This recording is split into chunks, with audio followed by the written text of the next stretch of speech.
The stone is cold under her knees. Copal smoke drifts from a bowl in the corner, and by now the scent has soaked into the fabric of her robe. The single oil lamp in the room trembles with her breathing. Not with any wind, because there is no wind here. Only 4 stone walls and 1 narrow window looking out into the dark. She holds a maguey thorn between 2 fingers. The tip has been sharpened for days. She does not cry. She does not beg. This is not a punishment. This is part of who she is. That year, there were girls living behind the stone walls of a school called the Calmecac, a place where a single rumor about a man was enough to end in death. No exceptions, not even for the daughters of the highest nobility.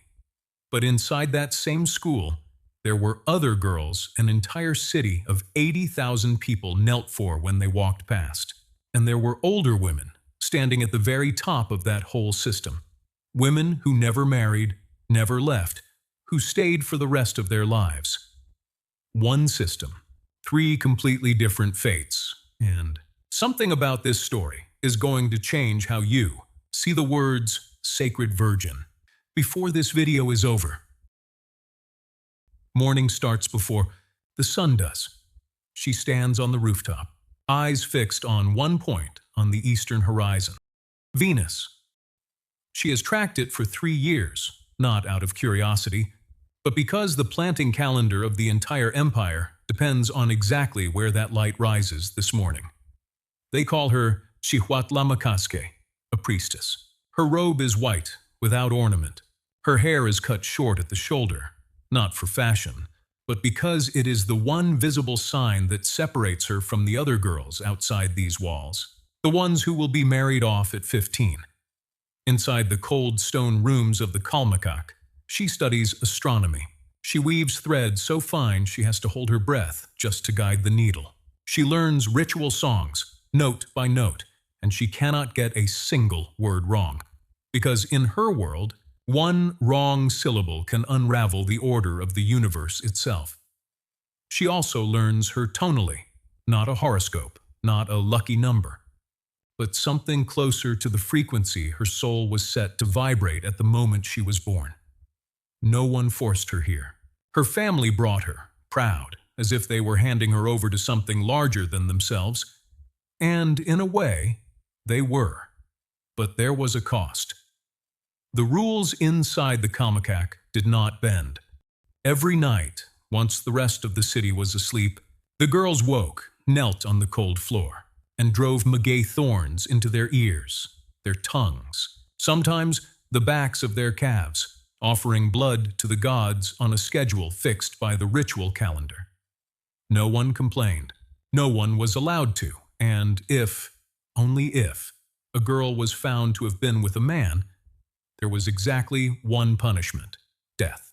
But this was not a verdict rushed through in the dark. A suspicion was brought before the women who governed the school, older women responsible for watching over the younger ones. They were the first to notice a small change.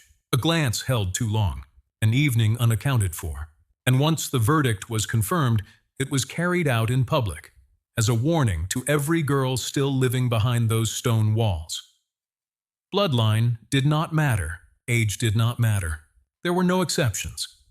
This was not a society that treated a woman's body gently. Here's what nobody tells you. Inside that same school, there was another kind of girl entirely. They called her ixiptla, a living likeness. For a fixed stretch of time, a girl would be chosen to carry the identity of a goddess herself, sometimes Atlatonin, protector of those marked by scars and open sores. For that stretch of time, she was no longer only herself. She was bathed in scented water. She was dressed in cloth woven from the feathers of rare birds. When she walked through the market, vendors pulled their carts aside. Not because they were ordered to, but because they had seen what happened to those who didn't. She moved with a kind of authority no ordinary woman in the city held, even for a single day. But that stretch of time always had an ending already written into it. And for most ixiptla, that ending was the altar. People did not see that day as her tragedy. They saw it as the moment the goddess, having lived among them for a while, finally returned to where she belonged. This is not a story about a woman who was weak. This is not a story about a civilization that only knew how to oppress women. This is a story about a kind of power so unfamiliar to us now that 500 years later, we needed an entirely different word just to describe it. But not every girl who entered the calmecac ended up in one of those two paths. There was a smaller group, the ones who did not leave at 15, who were never chosen as ixiptla, but simply stayed, year after year, until they became the ones in charge. The most senior priestesses, the ones who led the cults devoted to the earth goddess, were called cihuatlamacazque. They no longer knelt to be watched. They were the ones watching. They were the first to notice when a young girl broke the rules. They were also the ones who decided which girl was ready to become the next ixiptla. For a girl born into a common family, with no noble bloodline, no land to inherit, this was the one path to a position with real authority in Aztec society. Not marriage, not the battlefield, which belonged to men alone.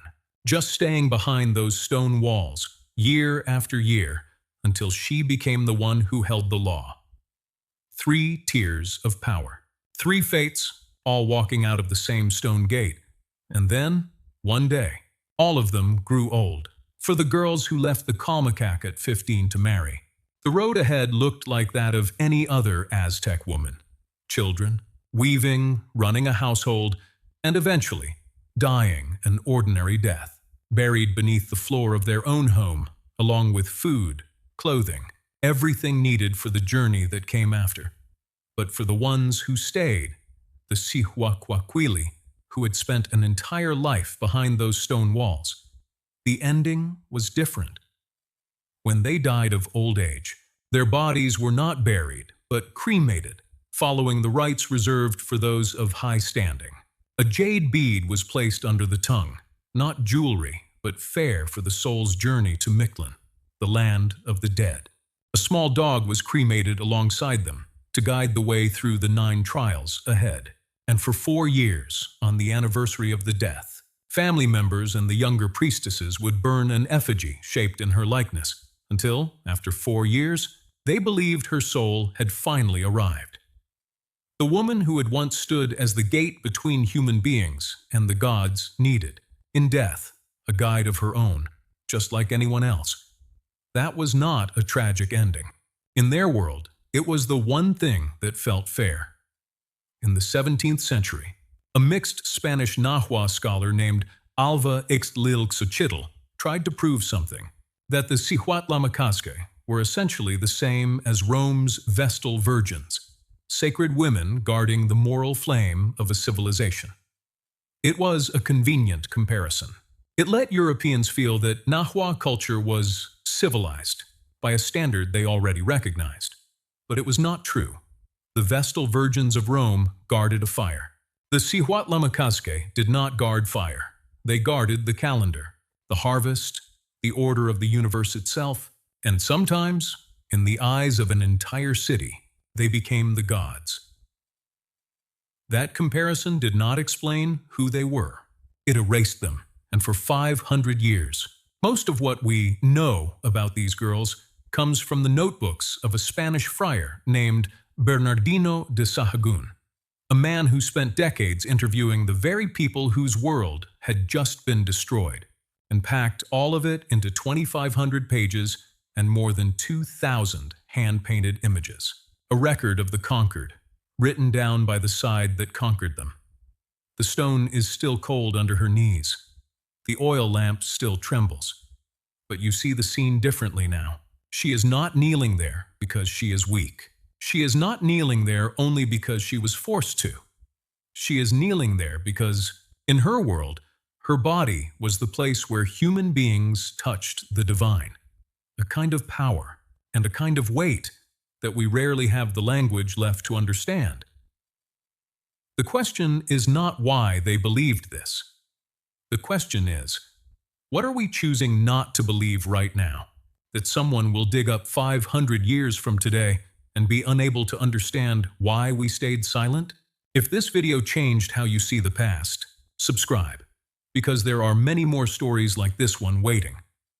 In the next video, we leave Tenochtitlan behind, back to ancient Rome, where the Vestal virgins also guarded something sacred, also faced death for breaking their vow, but in an entirely different way.